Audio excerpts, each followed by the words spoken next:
Urkel. Yeah. We were like, okay, you're done. You're fired from the story. Is that a Urkel the jerkle?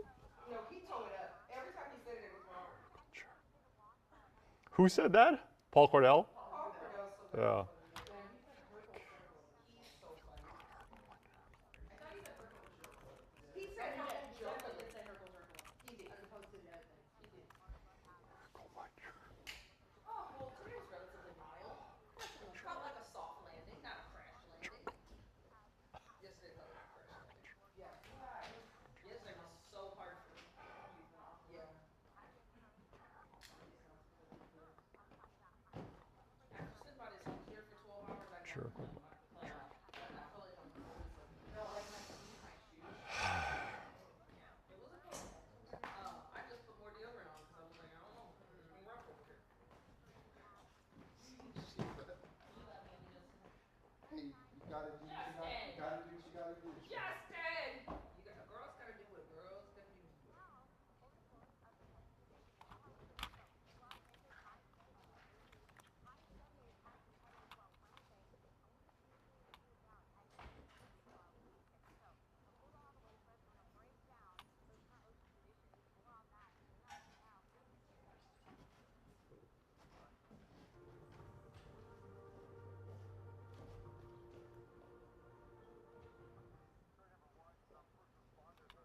Bye, Mark Liu. Bye, Justin.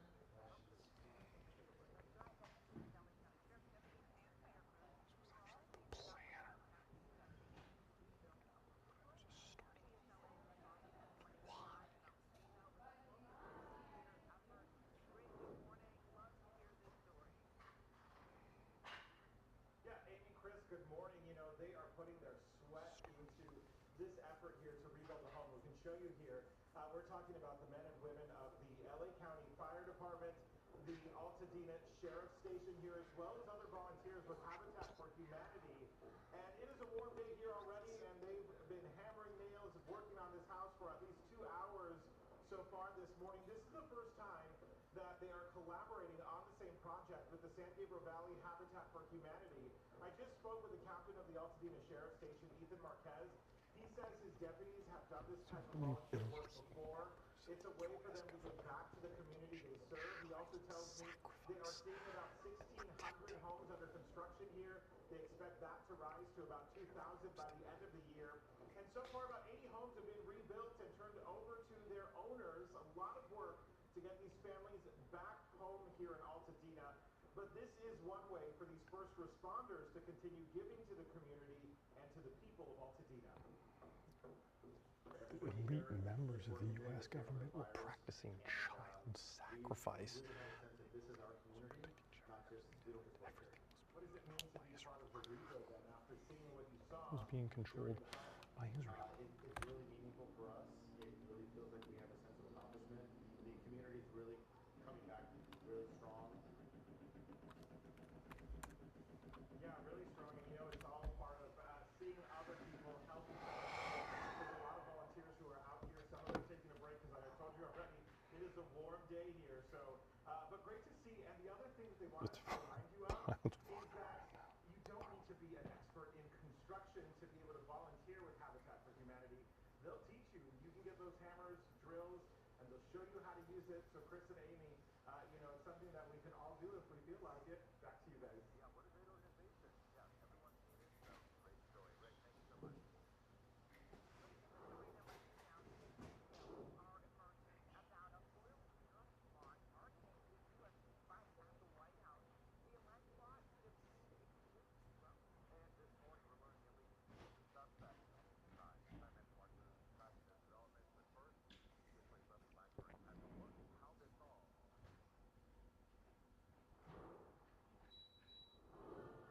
The FBI says it stopped in its tracks a plot targeting Sunday's UFC event on the White House lawn, where President Trump and thousands of other spectators gathered to watch the fight. Video Bright Eyes, yep. FBI Director Kash Patel posted on X Tuesday that law enforcement became aware of an explosive drone plot last week. The U.S. Secret Service says it led the investigation from the beginning. The event itself, I am confident in saying, was never at risk due to the great investigative work. Sources tell CBS News the drones were to be outfitted with explosives to allegedly hit buildings near the White House. The alleged attackers would then use the ensuing chaos to fire on people fleeing the event with a pre-staged sniper team. Retired FBI agent Lance Lessing. Exactly what was their motivation? How were they funded? Who else was involved? Those are big questions left unanswered. The president was asked about the plot briefly at the G7 summit. I haven't heard of that, but I watched the attack that I watched were the fighters. A law enforcement source told CBS News a relative of one of the suspects tipped them off, concerned that a family member was talking about doing something nefarious in a nation's capital. That information led to an arrest of an Ohio man and unraveled an informal network. On June 10th, just days before the UFC event, authorities discovered individuals discussing a plot on the Signal app. Federal charges can be applied when there's just discussions. You don't even need the overt act. 5 people are in custody, with at least 23 connected to the scheme. The Secret Service says the investigation is ongoing. Bradley Blackburn, CBS News, New York.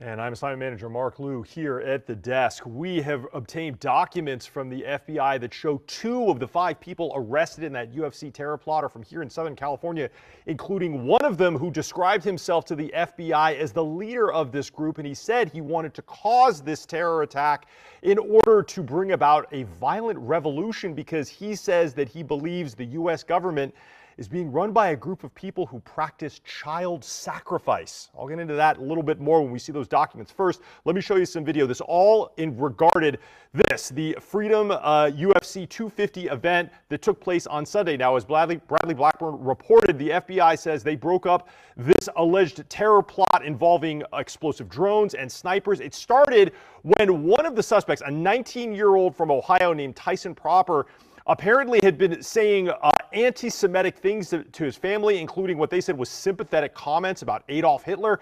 And his mother told the FBI that Tyson Proper used his graduation money to buy a whole bunch of guns and ammunition. Now, the FBI began investigating, and they found out that he was part of a TikTok group and a Signal chat with at least 4 other people, 2 of them from here in Southern California. And we have the affidavit about those other 2 suspects. Come out to my screen, and I'm going to show you.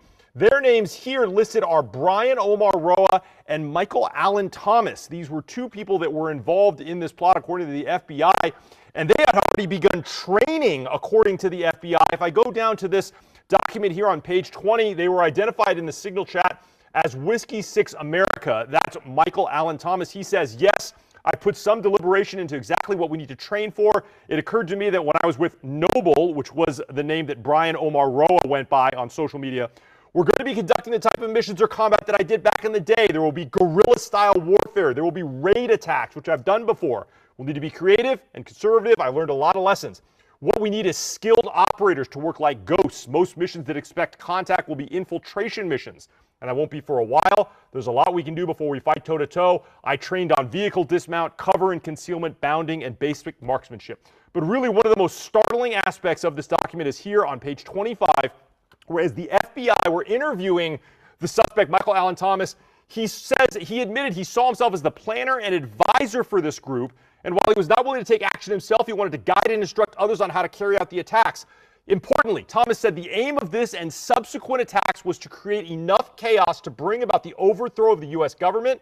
He indicated he believed that the U.S. government was run by an elite group of individuals who sacrifice and consume infants and who are deeply involved with Jeffrey Epstein and are now protected by President Donald Trump. He places the responsibility of this corruption on the government with Jewish people and blames them and Israel for the current war in Iran. Coming back out here to me, we just got a new interview with the Deputy Director of the Secret Service, who has now confirmed to CBS News that he believes that there are some suspects in this terror plot that are still outstanding and on the loose, and he says that they will keep working to bring them all to justice. That's it here from the desk. Send it back to you.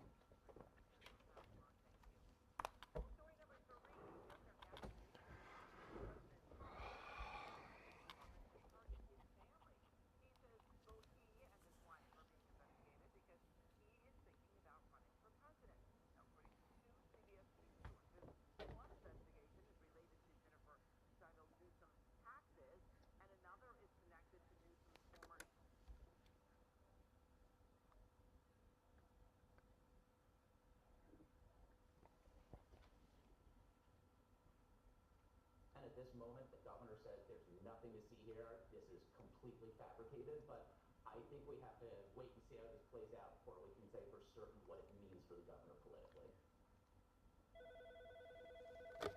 Hello? Who? On doing what? On what story?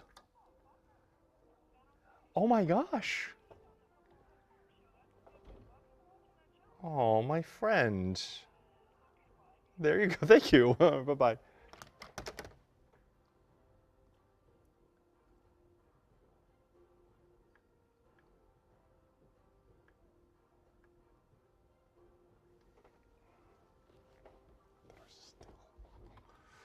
Okay, I have to cut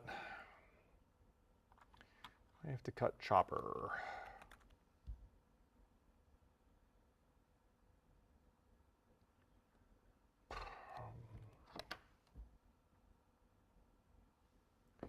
Yeah, I'm so sorry. Yeah. You go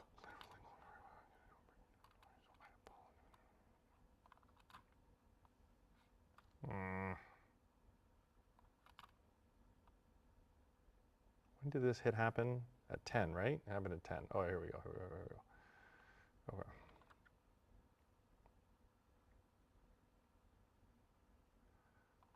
Where is this?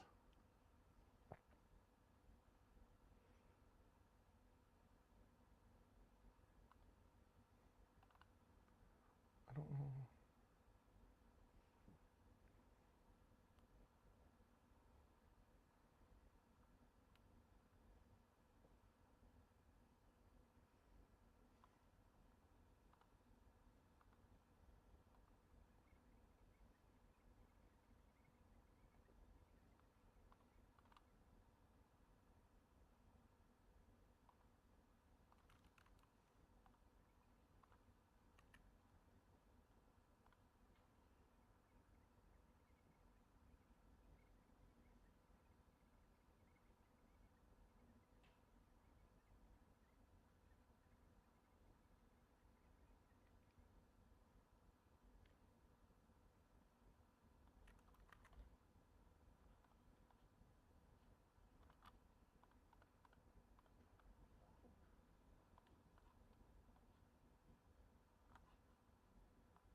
Oh, where is this map? Are we still down over there?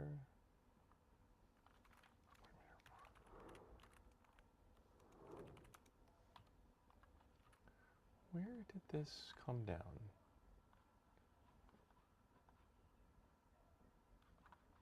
Where did this come down? For 8 weeks, I went through the Los Angeles FBI Citizens Academy. It's where community members learn how agents investigate crimes, collect evidence, crisis response, and yes, even shoot a firearm at the range. Oh. All right. I think this is it. This is actually on the property of Whiteman Airport. Yeah? Okay. Oops. This is going to be super fun. It's not every day civilians are handed safety glasses, ear protection, and a front row seat to FBI training. At the Citizens Academy, participants get a behind-the-scenes look at what agents, evidence teams, and tactical units actually do. My gun here, this is a .40 caliber pistol, so it does This is on the airport property. Okay. millimeter that we have. Range Day is part safety lesson, part history class, and part I can't believe I'm doing this. That was in the center circle? Great. The academy is designed to pull back the curtain, not just on all their cool high-tech gear and surveillance equipment, but on the people behind the badge.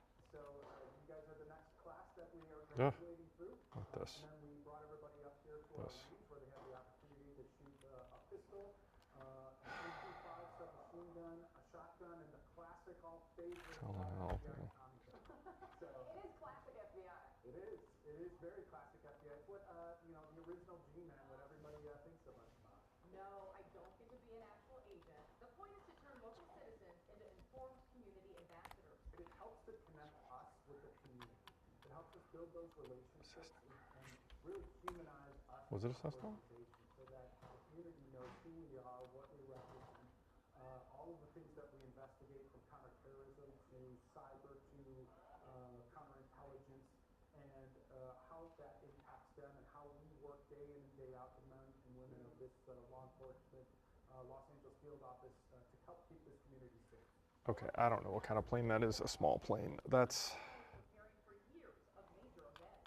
We've got World Cup games starting in a few weeks. We'll quickly go into America 2, N followed by the Super Bowl. 84BZ. And then summer of 2028, we've got the Olympics. That'll be the largest national security event in the history of this country. There's also the CSI side of the academy, where participants learn how evidence is documented, preserved, scanned, dusted, lifted, and sometimes recreated in 3D. So our mission is primarily to preserve and collect and document evidence that's found in our Oh. case. So that's the main thing. We wanted to There's a land care legacy. what we found, and pictures says 1,000 words. From drones to fingerprints to digital evidence, the training shows how much of the work is careful, technical, and built for voice. Basically what the drone does, it will take photos from all these different angles, and when you combine them in a computer program, it will 3D recreate the scene. For participants, the biggest surprise was not the guns or the gadgets, it's the human side. Their husbands and wives and their young and Yep. older, and they take this career. There it is. Land care legacy, not Cessna.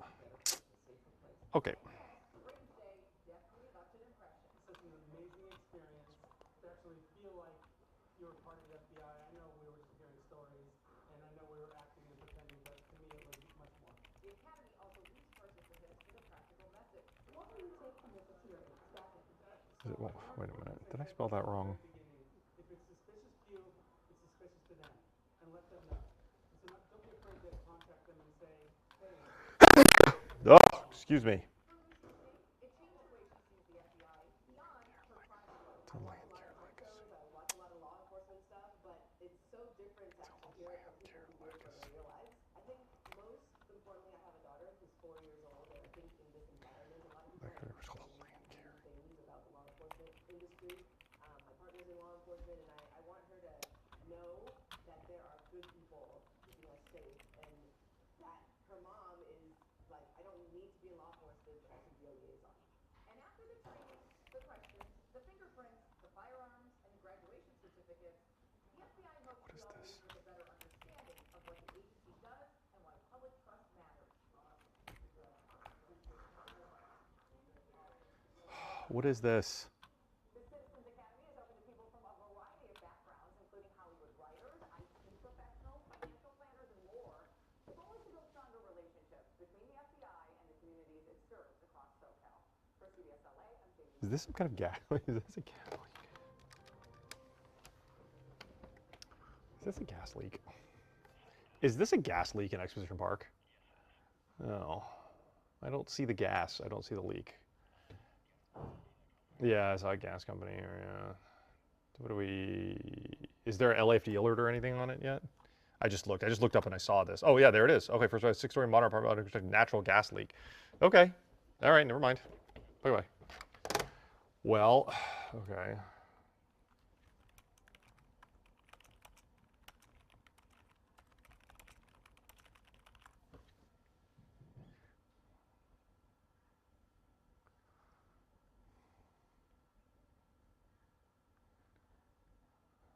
This is right by a stadium. Is this by a soccer stadium?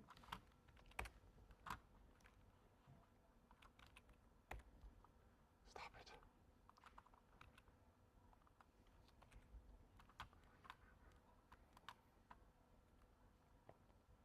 Oh, this is right across from BMO Stadium.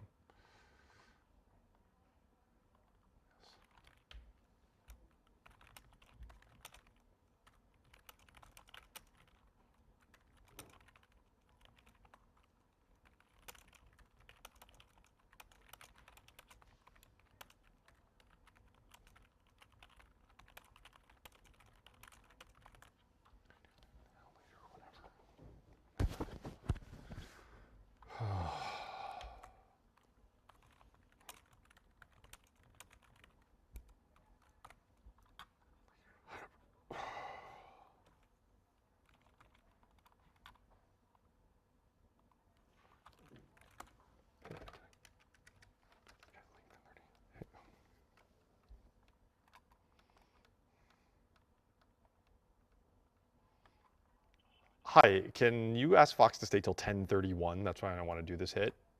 Yeah, thanks. Bye. Okay.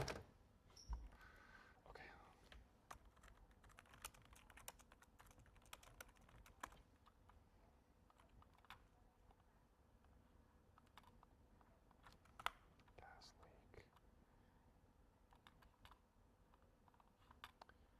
leak. This is 39th and Fig. It's closed.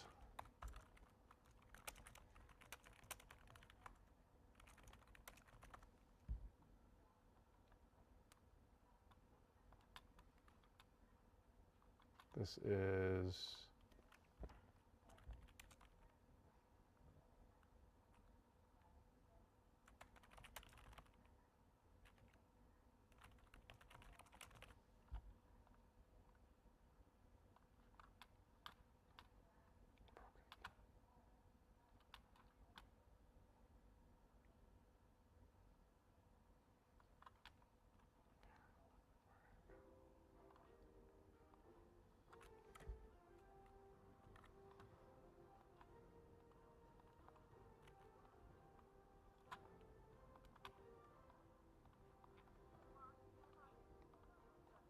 yeah, I'm doing it the bottom of the hour.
Describing a bout with a mystery illness that sent her to the hospital twice. The vomiting, the like uncontrolled Oh, God. only going to make you feel better after that or one day. Wow. It's got Really sad that I've never heard of this before. She was finally diagnosed with something called cannabinoid hyperemesis syndrome, Ew. known as CHS. that's linked to marijuana use. I Googled it immediately when I got home, and it was like what I was going through. Emergency departments around the region are reporting a surge in cases of CHS. I think now with legalization in many states, there's more access to it.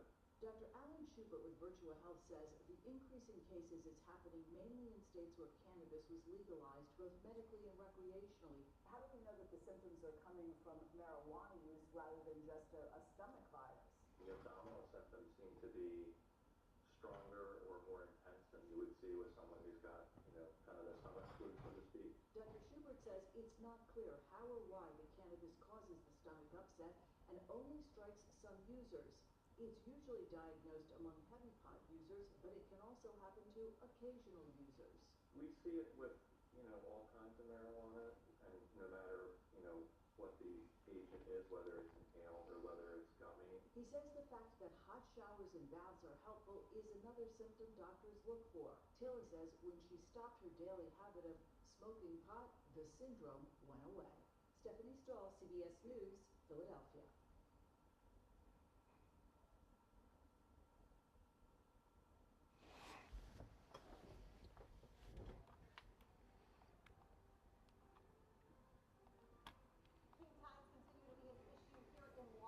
We'll show you what it was like overnight and tell you how long these dangerous conditions are expected to last.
Crews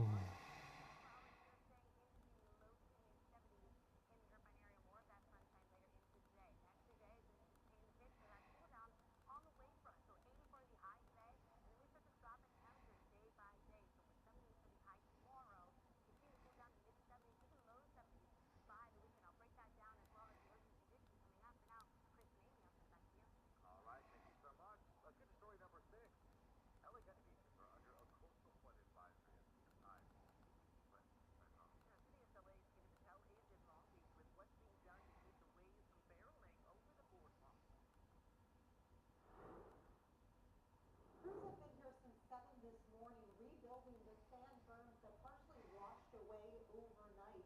Neighbors tell me the waves didn't cause any major damage here, but they did rattle a lot of nerves. You can see how close the ocean got to homes here along the peninsula during the peak of routine tides last night. People who live here say this happens a couple times a year, usually during yes. when gravity pulls the ocean back and forth more than usual. The waves have been high for several days now, so city crews have been out here around the clock, reinforcing the sand berms and putting up wooden boards up to protect the homes a little more. Many homeowners near the areas that are prone to flooding added their own sandbags around walkways and stairs. Here's how one man described what it was like overnight. Sitting in my balcony up there. I'm not going to ease here, so I'm going to cut the VO.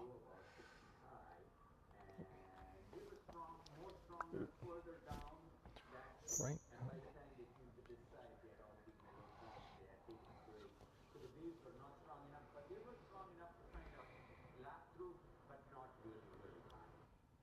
That man told me that living here, you get to have nature at its best most of the time. So a few times a year, you have to put up with nature at its worst. The beach hazards forecast statement put out by the National Weather Service is expected to last through tomorrow, and elevated surf expected in Orange County through the end of the week. In Long Beach, Tina Patel, CBS LA. And I'm assignment manager Mark Liu here at the desk. Got some breaking news to tell you about in Exposition Park. A gas leak closing a street right outside of the Coliseum. Let's go to live pictures from SkyCal. What you're going to see here is the 39th Street underpass of the 110 freeway right by Figueroa. Now, this is almost directly across the street from BMO Stadium and Exposition Park, the Coliseum to be exact. You can see it right there with Chopper. Now, it was just about 9 o'clock this morning that LA City firefighters from Fire Station 46 responded here to this 6-story apartment building under construction for the report of a natural gas rupture. They say it's a 3-inch line. Now, the Southern California Gas Company is on scene shutting down that leak, but this area has been evacuated. There were some workers that we saw with SkyCal a short time ago right there near the center of your screen. They're sort of underneath the freeway. We believe those are some of the people that were probably evacuated from this work site. LA City Fire on station as well. Good news, no reports of any fires, no reports of any injuries, and the gas company says they are going to shut that leak down. Now, a 3-inch line, that's a sizable line, but it's not as large as it could be. There are certainly larger gas lines. So they're going to try and take care of this. The good news is neither the 110 freeway nor Figueroa is closed. It's just the small section of 39th right by this job site that they've closed off to get this gas leak repaired. That's it here from the desk. I'll send it back to you.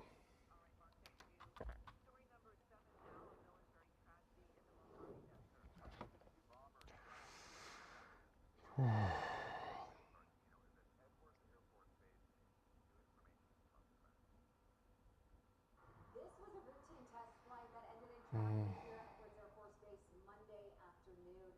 Now, all 8 people were killed on board of that aircraft that crashed right onto the runway shortly after takeoff. Now, investigators this morning are beginning to search for answers into one of the deadliest aviation accidents here in history. It took off, and immediately after takeoff, crashed and burst into flames.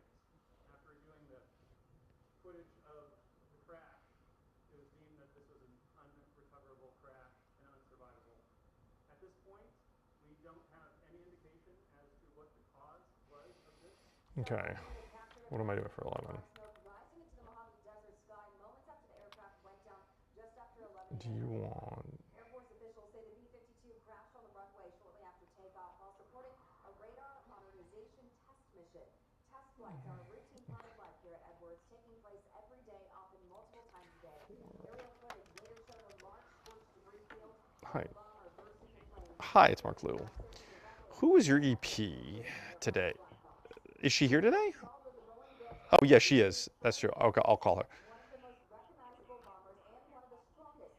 No, I did not see that. Okay. All right. Okay. Okay. Nuclear weapons and fly more than 8,000 miles without refueling. Officials say this aircraft was assigned to Edwards' 412 test wing and was conducting a routine mobile test mission when it crashed.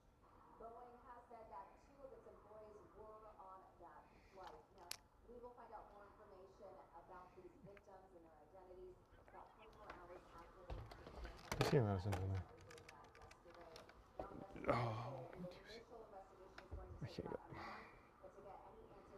Hi, do you see Amy Madison down there anywhere? 6 months. The Air Force is investigating this crash at this time. And obviously, a big part of the focus today is on the families impacted by this intense tragedy. Loss. At Edwards Air Force Base, I'm Amanda Starkton at CBS LA. Okay. All right. Thank you. Bye.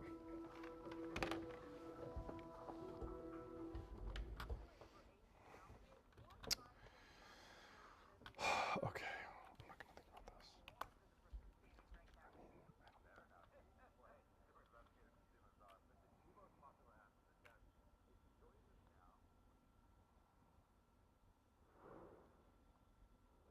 A Consumer Reports investigation just released today found that prices can vary widely for the exact same ride with Uber and Lyft.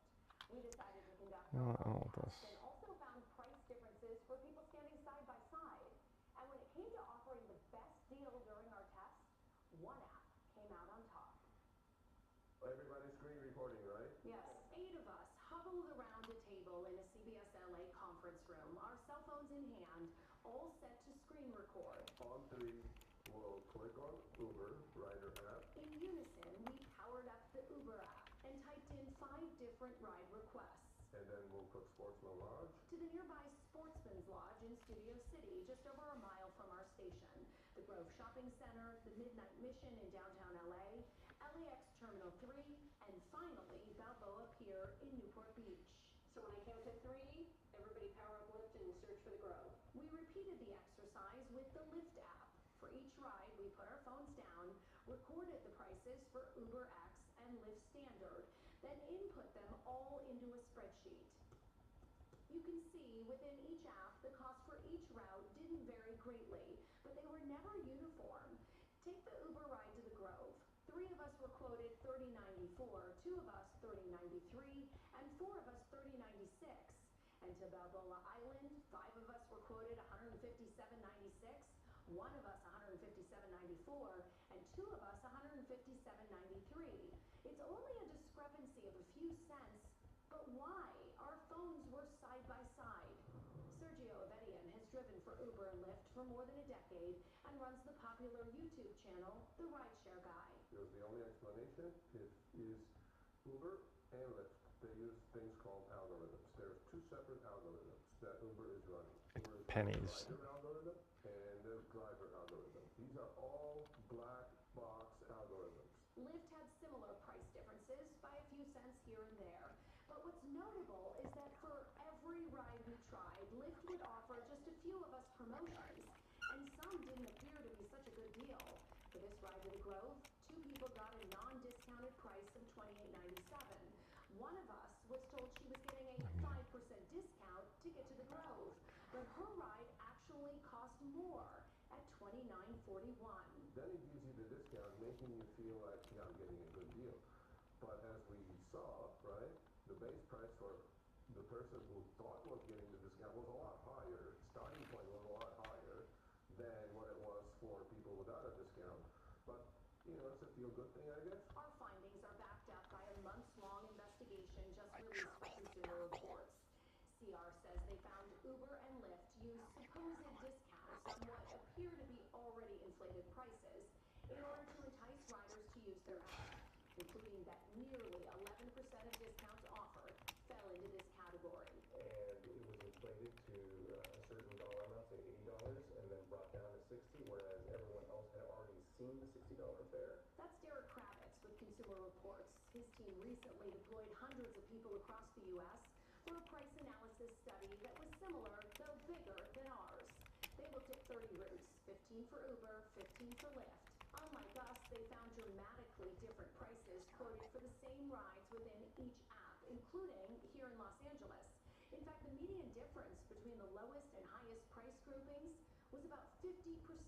We're not using an average, so there's no like outlier effect. There's no like big price over here and low price over here. That's skewing it. Both Uber and Lyft responded to Consumer Reports' investigation, blaming the price discrepancies on real-time marketplace conditions.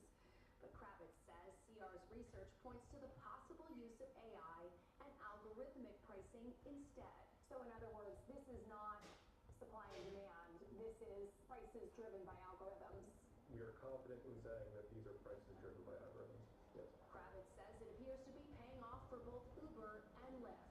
Uber's profits have quadrupled in just 6 years. They've gone from 2 billion, 2.1 billion in 2019 to nearly 7.9 billion in 2025. Lyft, same thing. They've gone from a loss of 679 million in 2019 to a profit of 529 million. This model is working for them. This model has dramatically changed the fortunes of these two companies. Despite both ride-hailing companies being extremely profitable and offering identical services, on the day we conducted our test, one was cheaper for every single ride we hailed. In the case of the ride to Balboa Pier, the cheapest price UberX offered cost nearly $60 more than Lyft's standard price. Were you surprised at how much of a difference there was? I was very surprised with that, actually, which is great for the consumer, right? So if I'm a consumer, I would price shop because they're doing the same thing. We reached out to both Uber and Lyft. In a statement, Lyft said it does not engage in surveillance pricing and that its pricing model reflects driver availability, demand, and time of day. An Uber spokesperson described the Consumer Reports investigation as flawed and told us trips requested at approximately the same time will have prices that are approximately the same. As for the price differences between Uber and Lyft, the Uber spokesperson said, quote, "That's how a competitive marketplace works." Christine Lazar, CBS 7.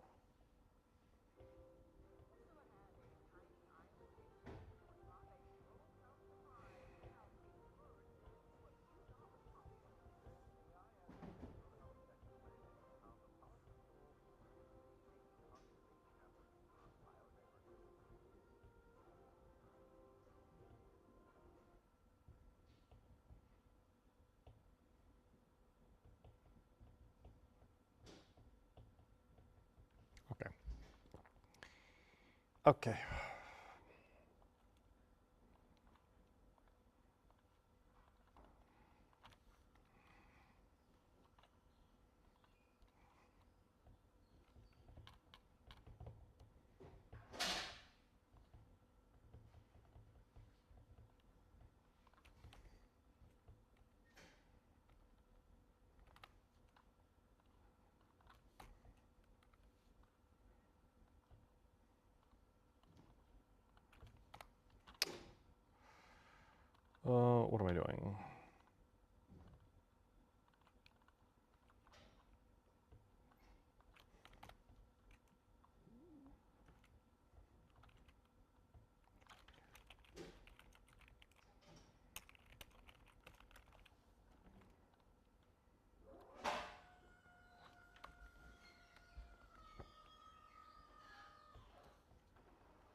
consume infants and were deeply involved with Jeffrey Epstein and are now protected by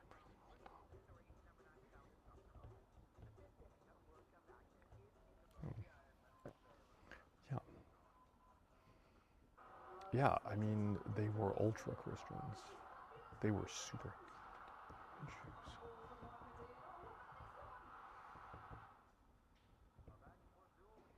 Here's the thing.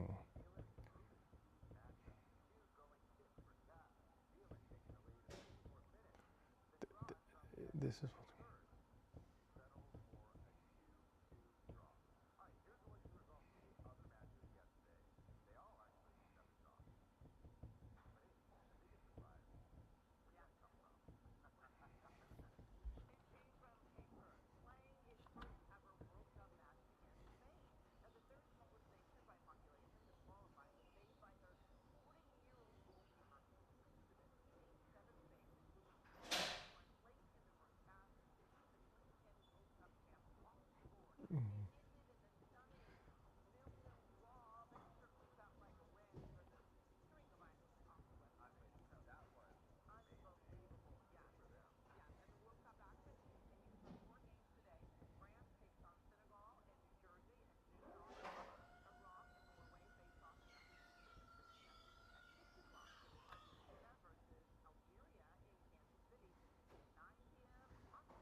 Oh yeah, they were like.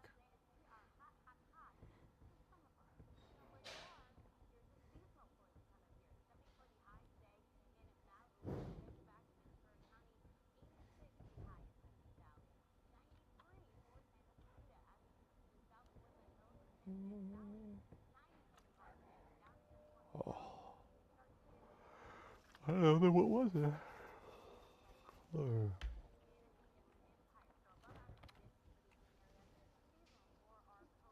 Oh, God.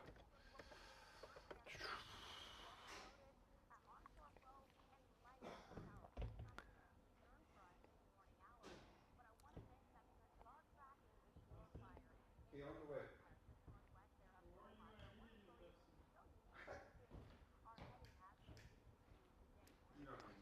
What are you talking Yeah, I was getting some stuff off of. I just type everything up. Why do you grieve? No, There's a grief and you're I setting won't. you setting up for I won't.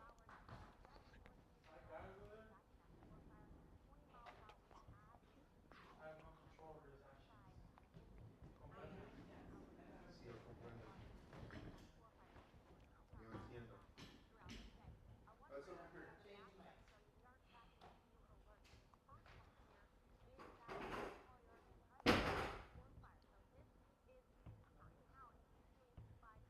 Do you need help with that?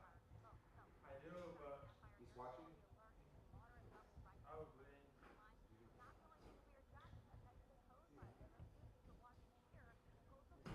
Hey, Randy.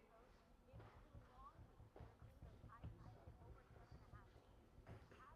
You did.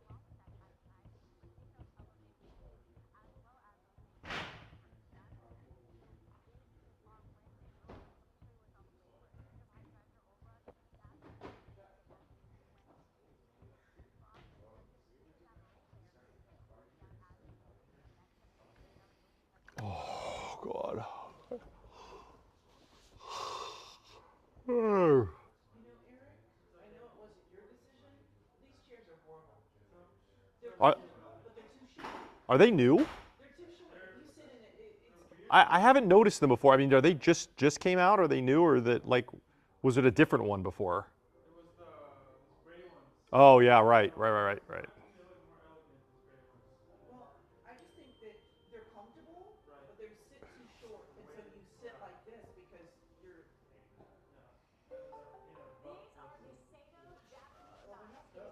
Now these are a high carbon steel, which means they're stronger. Because they're strong, they have a I'd thinner rather have blade. the director's chairs than that. 15 degrees. And they're not, I mean, they're not great either, but these are just way too short. Always from the tippy tip to the end of the handle. So all one piece, so you never. Okay, tell me about that. So here's the thing. Whoever had them never sat in them and then looked in that video to see how they look sitting in such a low chair. They probably just looked at them how they look with nobody sitting in them. What's that? They probably looked at them with nobody sitting in them. And it looks, oh, that would be great. But when you sit in it, you should sit in it because you just Sink. Yeah, it's not, yeah, you need to be, they're very unflattering. who would we talk to about getting them changed, Eric? Who do you think's in charge of it?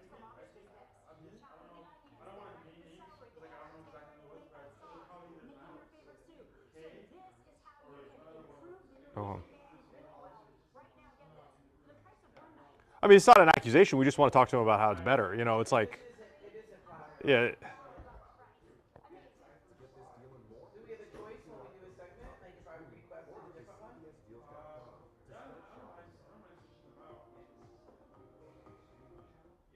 They may just not know. If no one says anything, They know. they may not know that they're uncomfortable and don't look good. So, Well, they're comfortable. Oh. But it's just that you sit too low. Right. So your legs are up too high and it makes you like. right, on camera, it's not a good posture. Yeah, it's not a good look at all. I'd rather have my desk up here with the snow.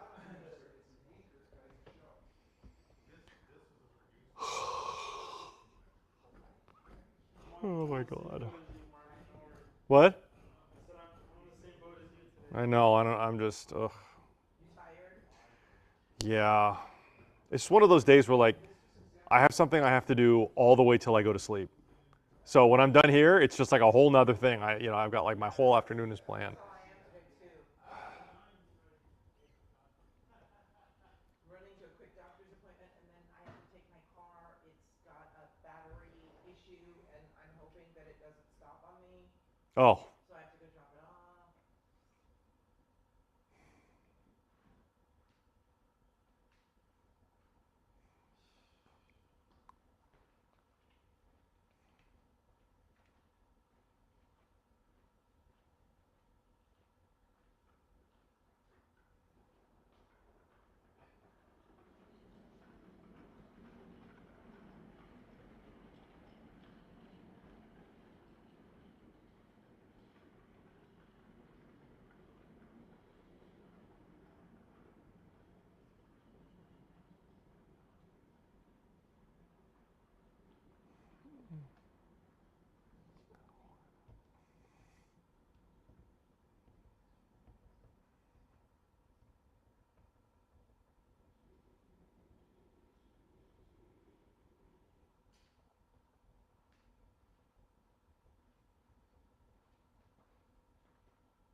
Wasn't the Terraplot targeting last weekend's UFC matches? No, it's Sunday. Well, yeah, this Sunday. Last weekend. It's not coming up. Oh no, yeah, yeah, this last Sunday, right? More. Yeah.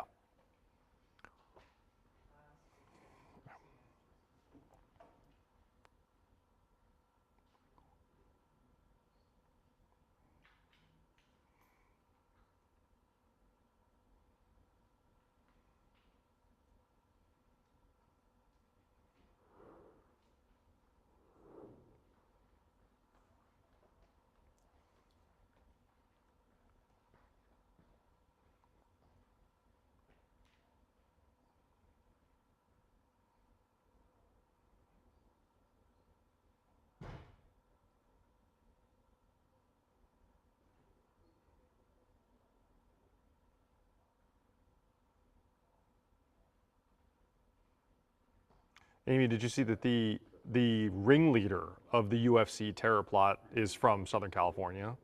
It's this guy.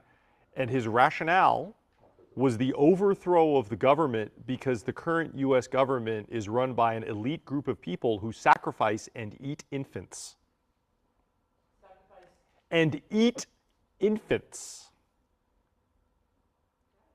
And that these are the same people who are protecting Jeffrey Epstein, and also it's all run by Israel. We should invite them into the studio. For a nuanced political discussion about the cabal of elite individuals who sacrifice and eat children. That's a QAnon thing, man. From yeah, that goes way back to QAnon and 2016 and Pizzagate and all that stuff. There is a significant group of crazy people in America who think that there is a ritual child sacrifice cabal in the US government for the purposes of like creating a synthetic chemical. It's very scary. It's I can't believe these people believe it so much that they're willing to go and die for it. I know it. Yep. There's a lot of crazy people in this world. Yeah, there is. Amongst them.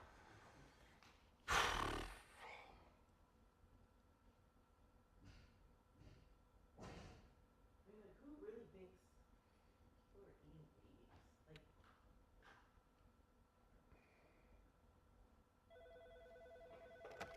Hello. Yes, thank you. I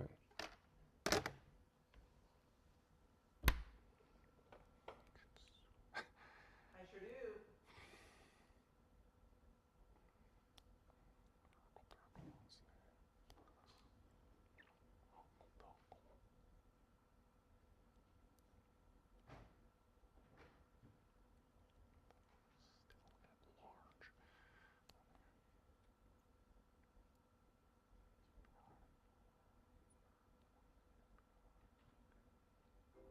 Next on CBS LA at 11 a.m., a terror plot foiled targeting last weekend's UFC matches, the California connection. And the feud between Governor Newsom and President